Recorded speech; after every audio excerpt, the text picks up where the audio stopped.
ya. Cuman karena Pak Ishak ada sakit sedikit di kaki, jadi tidak bisa hadir dan saya ditelepon untuk menggantikan. Ya puji Tuhan, tadi pagi Pak Ishak sudah menyampaikan tentang memilih bagian yang terbaik, diambil dari Lukas 10 ayat yang ke-42. Jadi pesan Tuhan buat kita di minggu ini adalah memilih bagian yang terbaik.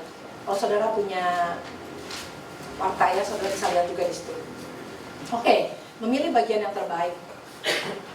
Kalau berbicara soal memilih, rasanya semua orang tahu memilih ya. Sampai anak-anak kecil pun udah jago milih. Pakai baju ini? Enggak. Yang itu. Yuk makan? Nggak mau main. Jadi anak kecil tuh udah jago milih kan. Jadi kita sudah terbiasa dengan hal pilih memilih. Karena sudah terbiasa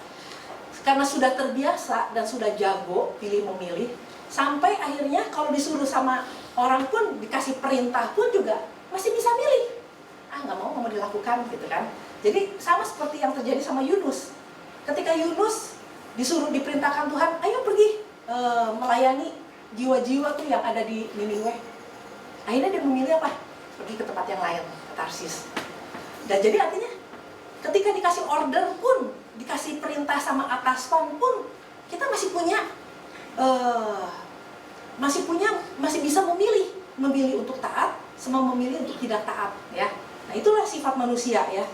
Nah, tetapi minggu ini Tuhan ingatkan kita dari pesan Tuhan memilih bagian yang terbaik ya. Diambil dari Lukas 10 ayat yang ke-42.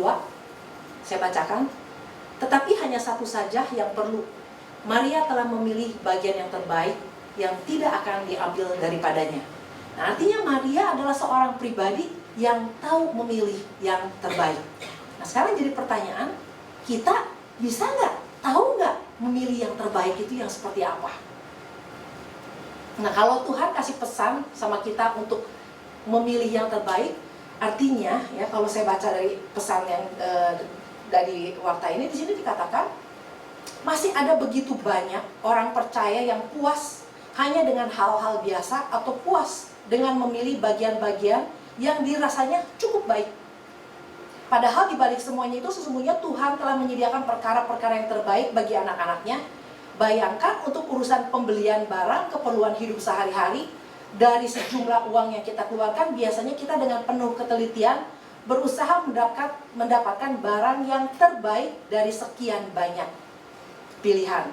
Namun untuk perkara rohani, Tuhan mau kita menjadi orang-orang yang tahu memilih yang terbaik seperti yang Tuhan kehendaki. Ya, kita memang kalau Tuhan kasih pesan ini rasanya banyak benernya. Amin. Rasa nggak sih? Kayaknya itu gue banget gitu kan. Rasanya kalau dalam kehidupan sehari-hari aja, dengan jumlah uang yang kita punya aja, rasanya kita mesti dapat yang terbaik. Walaupun banyak pilihan, kayaknya harus yang terbaik. Dan kita sangat tahu, oh toko yang jual yang terbaik tuh adanya di situ. Jauh, tapi dilakonin. Kenapa? Yang terbaik kita tahu itu. Nah sekarang yang Tuhan, yang jadi pesan Tuhan, bagaimana dengan perkara-perkara rohani? Seringkali kita nggak terlalu peduli dengan yang terbaik di dalam perkara-perkara rohani. Nah, kalau kita lihat di dalam kisah dari Lukas ini, sebetulnya ada 3 pribadi. Ya, Lukas 10 ini ada 3 pribadi di dalam kisah ini. Ada yang namanya Maria, Marta, dan sebetulnya ada lagi saudaranya yang namanya Lazarus. Ya. Nah, kalau kita lihat dari kisah Marta, Maria, Lazarus ini, sebetulnya Lazarus nggak terlalu banyak diceritakan hubungan dia sama Tuhan, sama Yesus seperti apa, nggak banyak diceritakan. Cuman yang kita tahu Lazarus pernah mati dan dibangkitkan oleh Yesus. Tapi secara hubungan kita nggak pernah baca. Nah yang kita sering baca adalah tentang hubungan Maria, Marta, dan Yesus. Nah kalau saya bisa menggambarkan 3 orang saudara ini adalah digambarkan seperti 3 tipe orang Kristen. Ya. Tipe yang pertama adalah tipe Lazarus. Tipe Lazarus adalah tipe yang dia menjadi orang Kristen karena memang ke bawah-bawah aja. Ya, karena Marta udah Kristen, karena Maria udah temannya Yesus, Marta teman Yesus, ya udahlah gue ikut aja. Nah, ini banyak sekali orang Kristen yang ya udah ikut aja. Dan buat orang Kristen tipe yang seperti ini rasanya udah puas, disuruh kamu mesti baptis, udah waktunya baptis. Oke, baptis. Kamu udah waktunya, setiap hari Minggu kamu harus ke gereja. Oke, saya ke gereja. Jadi kekristenan yang dilakukan oleh tipe yang Lazarus ini, ya udah ikut aja deh. Ikut aja. Nah, kalau kita lihat dari kisahnya, dari 3 orang ini ternyata Lazarus yang mati gitu kan. Nah, kematiannya Lazarus itu buat saya menggambarkan orang yang tipe Lazarus itu gampang mati rohani. Kenapa? Nggak pernah dibangun, nggak pernah baca Alkitab, pokoknya ikut aja deh. Ikut aja. Ikut-ikutan aja. Nah, makanya kalau kita dengar atau kalau kita buka YouTube, kok pendeta ini kok bisa jadi mualaf? Kok orang Kristen kok bisa jadi mualaf? Nah, jangan heran, pendeta kok bisa jadi mualaf? Jangan heran. Kalau jadi gini, kalau orang jadi pendeta itu banyak orang yang karena memang keturunan pendeta. Engkongnya pendeta, bapaknya pendeta, emaknya pendeta, anaknya pendeta. Apakah dia sebetulnya pengen jadi pendeta? Belum tentu. Cuman karena ya ikut aja gitu, karena memang lingkungannya lingkungan kekristenan seperti itu. Nah, kalau orang-orang yang seperti itu sangat mudah untuk merubah prinsip hidup dia, prinsip pegangannya. Dia orang bilang apa, setelah dia ternyata kecewa nih ikut Tuhan, nggak enak, udah bisa gampang pindah. Nah, itulah tipe Lazarus. Nah, buat orang yang tipe gini, pokoknya ke gereja itu udah baik, itu udah bagus. Nah, yang kedua adalah tipe Marta. Nah, tipe Marta ini adalah tipe yang orang Kristen yang sibuk untuk Tuhan. Ya, sibuk untuk Tuhan. Artinya suka sekali yang namanya aktivitas rohani. Begitu ada KKR, butuh panitia, gue ikut jadi panitia deh.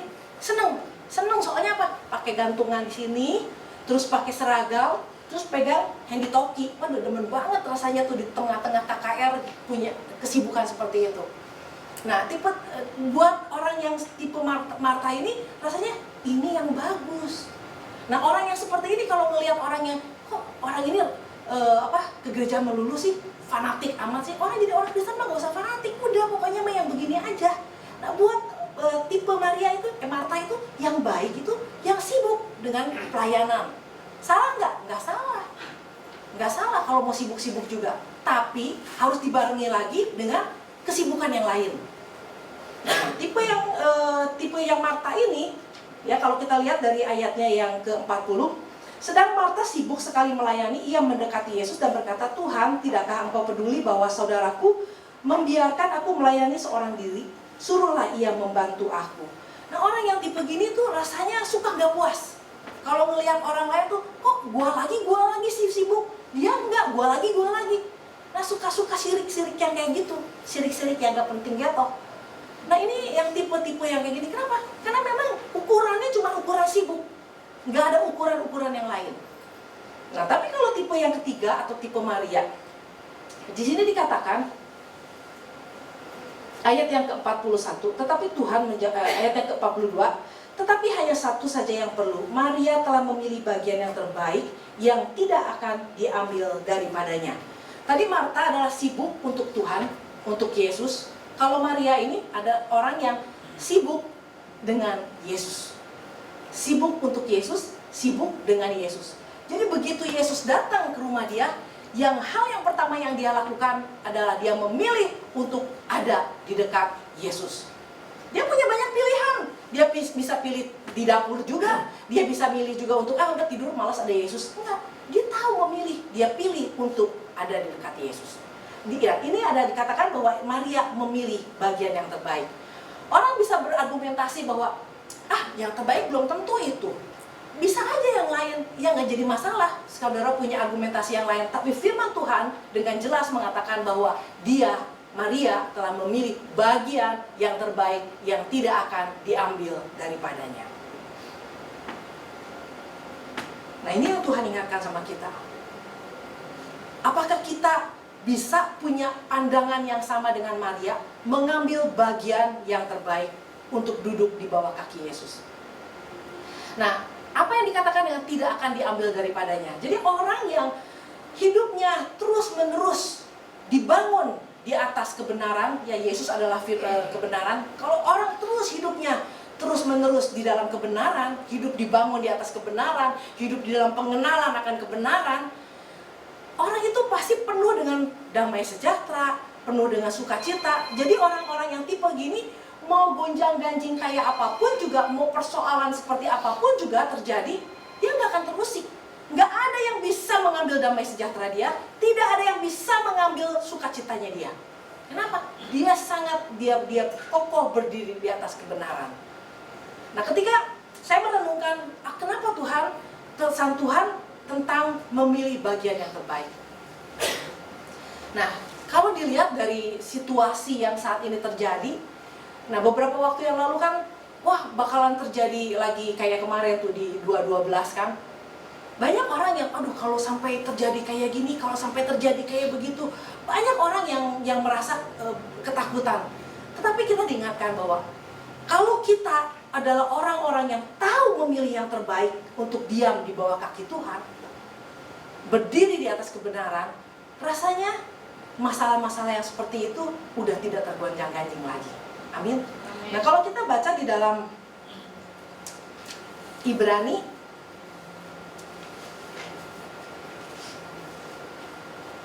Ibrani 12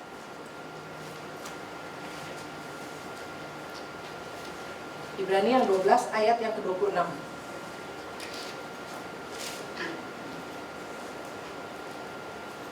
Waktu itu suaranya menggoncangkan bumi, tetapi sekarang ia memberikan janji. Satu kali lagi aku akan menggoncangkan bukan hanya bumi saja, melainkan langit juga. Ungkapan satu kali lagi menunjukkan kepada perubahan pada apa yang dapat digoncangkan, karena ia dijadikan supaya tinggal tetap apa yang tidak tergoncangkan. Jadi karena kita menerima kerajaan yang tidak tergoncangkan, marilah kita mengucap syukur dan beribadah kepada Allah menurut cara yang berkenan kepadanya dengan hormat dan takut.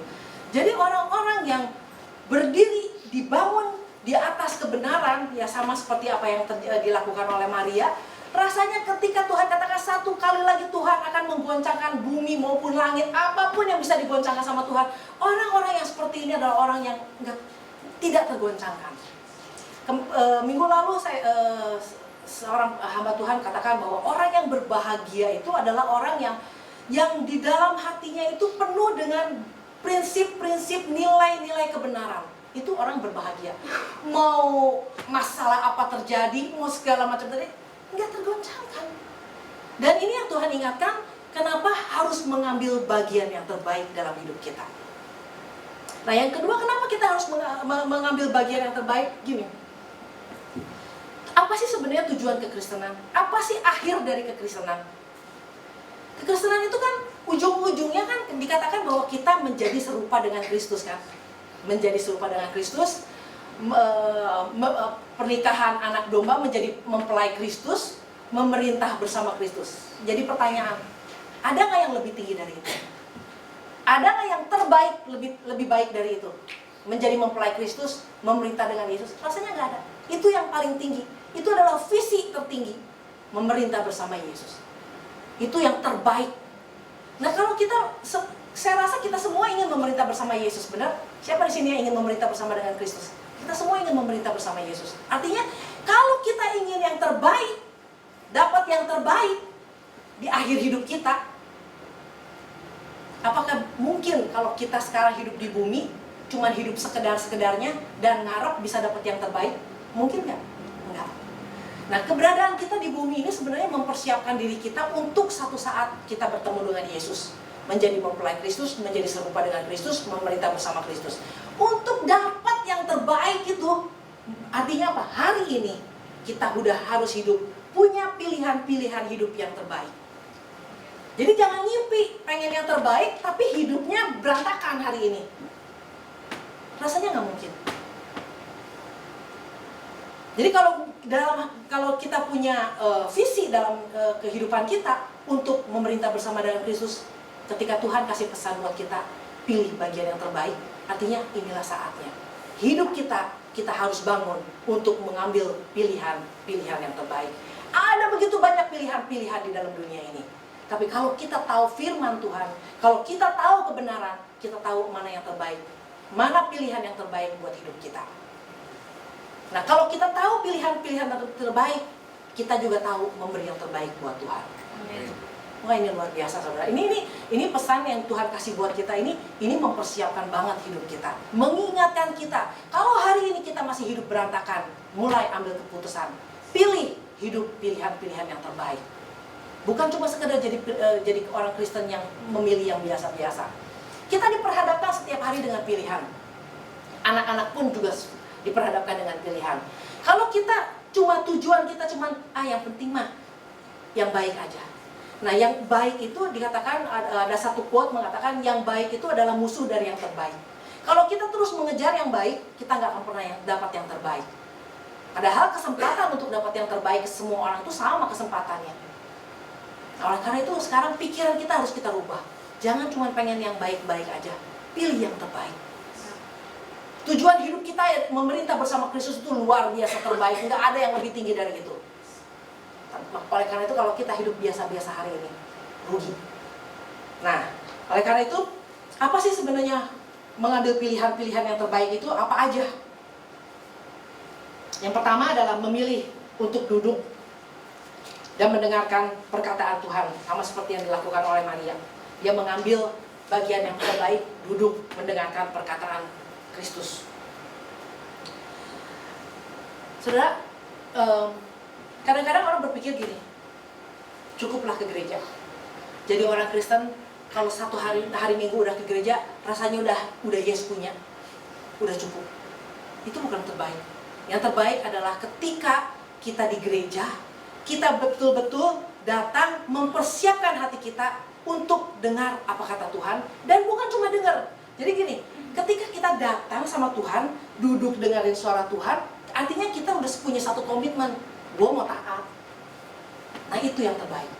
Kadang-kadang orang cuma datang, cuma mau dengar, oh oke, puas, pokoknya hari Minggu mau udah ke gereja aja.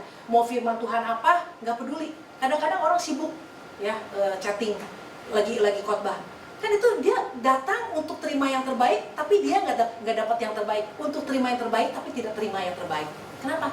Karena dia tidak mendengar. Nah, tadi pagi juga kita diingatkan sama Pak Isa, kalau datang sama Tuhan, duduk katanya mendengarkan perkataan Tuhan, artinya kita siap untuk taat sama Tuhan. Nah, kalau kita mau taat sama Tuhan, artinya kita siap nih, setiap perkataan Tuhan kita dengerin. Setiap pesan Tuhan kita dengerin. Baru kita bisa taat. Nah, kenapa Abraham dikatakan bapak orang beriman? Bapak orang yang taat. Karena dia punya hubungan yang baik dengan Tuhan. Dia bukan cuma sekedar dia dengar perintah Tuhan, nih Tuhan bilang gini. Dia bukan cuma sekedar, dia lakukan apa yang dia sudah dengar. Nah, ini ketaatan itu dibutuhkan. Beberapa minggu yang lalu dikatakan, kita harus minta sama Tuhan hati yang mengerti. Jadi kalau kita nggak ngerti hati Tuhan, kalau kita nggak paham banget rencana Tuhan buat hidup kita, kita datang tiap hari sama Tuhan pun, hidup kita nggak akan berubah. Jadi ketika kita datang, maka sangat disayangkan kalau ada orang punya kesempatan datang doa pagi, cuma datang dan cuma lumayanlah di tempat ini ada AC-nya daripada di luar. Rasanya sangat disayangkan. Ini pesannya kalau saya mau katakan, Pak Ishak itu dapat pesan tuh bukan cuma sekedar, Tuhan pesannya apa dong? Jreng gitu. Enggak loh. 1 minggu dia harus duduk diam di bawah kaki Tuhan. Kadang-kadang di hari Sabtu pun juga udah dapat belum? Sedikit lagi nih, ada yang kurang ngerti, ada yang perlu konfirmasi. Dia nungging loh. Dia bukan cuma sekedar dapat begitu aja loh. Makanya saya katakan bahwa kalau kita dapat warta ini barang berharga. Ini bukan sembarangan loh. Bukan suruh diberhalain ya. Tapi artinya untuk dapat pesan ini 2 lembar ini bukan semata-mata dia dapat begitu aja. Kadang-kadang kemarin kita ke Bali. Nah, buat saya ke Bali dengan anak-anak ya main gitu ya, pagi-pagi udah main. Kita pagi-pagi udah main, dia pagi-pagi masih doa. nunggu apalagi Tuhan? Firman-Nya, pesannya. Jadi kalau dibilangin ini adalah fresh from the oven, fresh dari Tuhan, ini benar-benar fresh. Ini bukan ngambil dari gereja lain. Itu yang benar-benar pesan dari Tuhan. Nah, jadi ketika Tuhan ingatkan, duduk mendengarkan perkataan Tuhan, ini yang terbaik. Kalau kita dengar dan kita lakukan. Jadi kalau kita lakukan betul, kita paham. Dan untuk bisa paham itu, minta sama Tuhan hati yang mengerti. Kadang-kadang pesan bisa berubah, orang nangkep pesan bisa berubah. Tapi kalau kita mengerti hati Tuhan, kita bisa lakukan tepat seperti yang Tuhan mau. Nah, seperti Abraham. Abraham sangat memahami hati Tuhan. Orang yang paham hati Tuhan, dia bisa lakukan tepat seperti yang Tuhan mau. Ketika Tuhan bilang, bunuh anakmu. Kalau dia nggak paham Tuhan, udah minta sekian tahun terus dibunuh. Enggak, dia nggak gitu. Dia paham betul hati Tuhan. Nggak apa-apa dibunuh. Kalau sampai mati pun juga, Tuhan bisa bangkitin lagi. Artinya dia paham banget hati Tuhan. Jadi untuk bisa duduk diam dengar suara Tuhan dan mentaati, kita mesti minta hati yang betul-betul memahami Tuhan. Supaya apa? Nggak gagal paham sama Tuhan. Seringkali kita gagal paham, udah minta ke Tuhan kayak begini, buktinya jadinya kayak begini. Kan seringkali kan seperti itu. Nah, kalau sampai Nuh bisa melakukan tepat yang seperti yang Tuhan mau, karena dia duduk, dengar, dan dia taat sama firman Tuhan. Jadi orang yang tahu mengambil bagian yang terbaik, dia adalah orang yang sangat presisi dengan firman Tuhan. Wih, luar biasa saudara. Bisa presisi itu, bisa betul-betul tepat itu kalau orang gak duduk diam di kaki Tuhan, dia gak akan bisa seperti itu. Nah, inilah waktunya. Kalau kemarin hamba Tuhan katakan kita itu udah ada di akhir zaman. Jangan di akhir zaman ini kita malah salah langkah. Sama seperti katanya di lampu setopan. 120 detik. Di detik yang hampir 4 detik lagi, kita bikin kesalahan, kita melanggar. Nah, orang yang presisi, orang-orang yang duduk diam di kaki Tuhan, dia sangat amat tepat melakukan seperti yang Tuhan mau. Nah, ini saudara yang Tuhan ingatkan buat kita untuk memilih bagian yang terbaik. Selain itu juga kalau kita betul-betul dengar, lakukan firman Tuhan di dalam Wahyu 3 ayat yang ke-12, kita lihat Wahyu 3 ayat yang ke-12. Barang siapa menang, ia akan kujadikan soko guru di dalam bait suci Allahku, dan ia tidak akan keluar lagi dari situ, dan padanya akan kutuliskan nama Allahku, nama kota Allahku, yaitu Yerusalem baru yang turun. Kayaknya ayat yang sebelumnya nih, 10 ya. Nah, 10. Karena engkau menuruti firman-Ku untuk tekun menantikan Aku, maka Aku pun akan melindungi engkau dari hari-hari pencobaan yang akan datang atas seluruh dunia untuk mencobai mereka yang diam di bumi. Karena engkau menuruti firman-Ku untuk tekun menantikan Aku. Jadi, kalau kita betul-betul tahu bagian yang terbaik, kita duduk diam di bawah kaki Tuhan, dan kita menjadi orang-orang yang taat. Amin. Nah, yang kedua adalah memilih untuk menghadirkan Tuhan dalam kehidupan kita. Memilih untuk menghadirkan, memilih untuk duduk di bawah kaki Tuhan, mendengarkan perkataan Tuhan. Yang kedua adalah memilih untuk menghadirkan Tuhan dalam kehidupan kita. Waduh, gak ada yang terbaik dah. Pemberian yang terbaik, anugerah yang sempurna, hanya datang dari Tuhan. Yesus adalah anugerah sempurna buat kita, amin. Nah, kalau itu yang terbaik dalam hidup kita, tidak hadir dalam kehidupan kita, betapa bodohnya kita. Jadi orang Kristen kok Yesusnya gak ada dalam hidup kita. Nah, kalau kita lihat tadi pagi juga diingatkan bahwa Yosua adalah satu orang pribadi, seorang pemimpin bangsa Israel, seorang pemimpin dalam rumah tangga yang sangat amat tahu menghadirkan Yesus ke dalam kehidupan mereka. Selama Yosua jadi pemimpin, semua umat Israel menyembah hanya kepada satu Allah. Luar biasa. Artinya ini satu komitmen. Kalau kita punya komitmen untuk menghadirkan Allah dalam kehidupan kita, Artinya kita punya komitmen untuk ngajarin anak-anak kita. Sebagai orang tua kita mesti ngajarin anak-anak kita siapa Allah yang luar biasa itu. Ini komitmen. Jadi kita betapa bodohnya hidup di dunia ngaku orang Kristen tapi tidak pernah hidup bersama dengan Yesus. Tidak pernah hadir Yesus dalam hidup kita. Nah, bagaimana dengan hidup kita? Bagaimana dengan para bapak-bapak? Ini kan bapak-bapak loh sebagai imam harus menghadirkan kerajaan Allah, harus menghadirkan Yesus, harus menghadirkan surga dalam kehidupan, supaya anak-anak pun juga tahu. Jadi jangan surga itu cuman Allah itu hadir itu cuman jangan sampai zaman kita mati, Yesusnya hilang. Jadi artinya Yesus itu mesti hadir selalu sampai keturunan kita, sampai keturunan yang keberapapun Yesus harus hadir. Artinya kita mesti rajin ngajarin anak-anak kita ngajarin lagi anak-anaknya, anak-anaknya ngajarin lagi anak-anaknya. Itu kehadiran Yesus. Amin. Nah, bagaimana lagi menghadirkan Kristus dalam kehidupan kita? Ketika kita mengusir setan demi nama Yesus, maka kerajaan Allah hadir. Jadi kalau kita bilang Yesus, pasti dia berbicara tentang kerajaan Allah. Artinya apa? Kalau kita mau menghadirkan Kristus, pakai kuasa otoritas. Jadi jangan takut kita berada, aduh serem mah tempat itu mah, udah jangan ke situ deh. Kita punya kuasa otoritas, kita yang mesti menghadirkan Kristus. Usir kerajaan kegelapan, usir iblis, maka kerajaan Allah hadir. Ini waktunya saudara, ini waktunya untuk pakai kuasa dan otoritas. Seringkali kita lupa, kita cuma Tuhan beri saya kekuatan supaya saya kuat. Itu aja gak cukup saudara. Karena kita udah punya kuasa otoritas, jadi bukan cuma sekedar minta Tuhan berikan damai sejahtera, berikan saya sabar untuk menghadapi ini.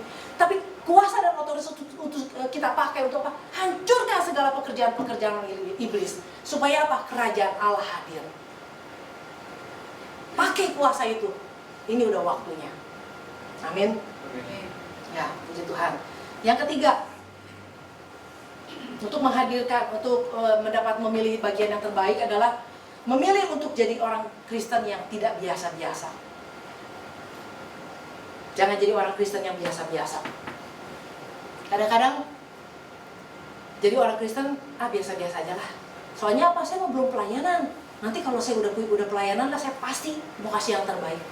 Jadi jemaat pun juga, kita masih bisa jadi jemaat yang luar biasa. Saya ingat kisahnya Yusuf.